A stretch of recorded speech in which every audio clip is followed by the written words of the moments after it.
Welcome to the nightclub, guys. It's your host, the Night Wrencher. Now, this thing behind me, this thing's one of the biggest piece of craps we've ever bought. But let's go ahead and check it out.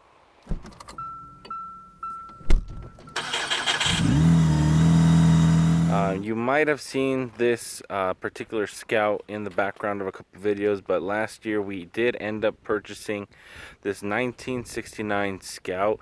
It is an all-wheel drive model. Let's go ahead and take a quick tour. I don't think that grill is original, but the international emblem is. It's got the headlight buckets. It's got a makeshift front bumper.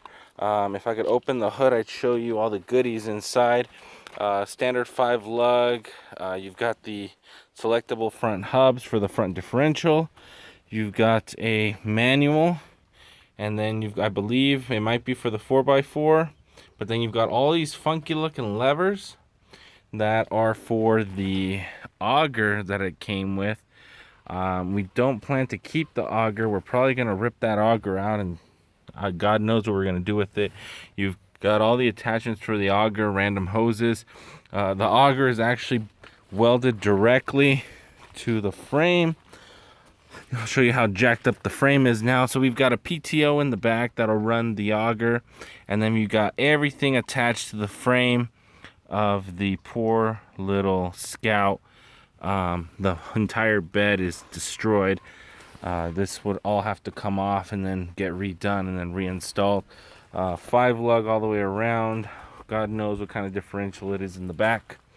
No rear glass, but that's not a problem. If they don't make an aftermarket one, we could just design it so that we can install a piece of plexiglass. That's not a big deal. All the gauges are here, although we're probably going to make a custom gauge panel because none of them probably work. Let's see, that's the e-brake. It comes with one seat, no other seat, but that's fine. We're probably going to replace these anyway with some bucket seats.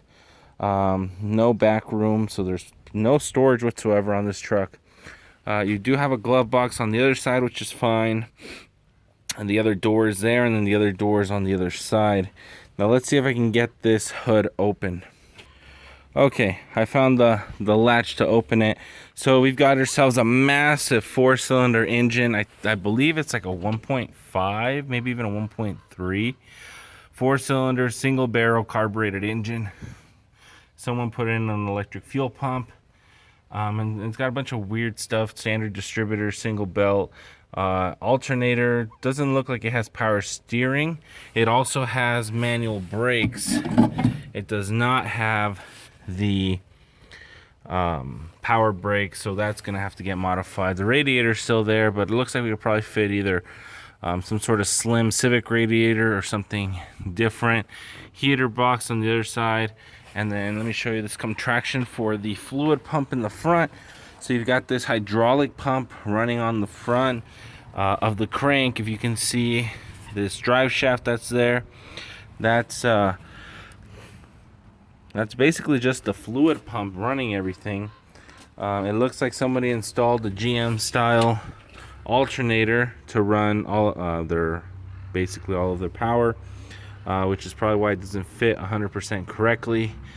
And that's pretty much it. Overall, it's fairly complete. It looks like it used to be red and then somebody painted it light blue. I think we got it for like $500 or $700, which is not bad. Supposedly when we went to go pick it up, they had a lot of offers, but nobody had a chance to pick it up, and it was like a Tuesday afternoon, so we went ahead and we got a trailer and we just booked it and went to go pick it up. And overall, I think we made a pretty solid decision. We're just gonna have to do a little bit of work and apply a little bit of elbow grease to get this all back together, but that pretty much does it. I don't have a lot going on today because it's just been pouring. The sun came out for a little bit, decided to film this real quick. So I'll see you guys all in the next one. Night Wrencher out.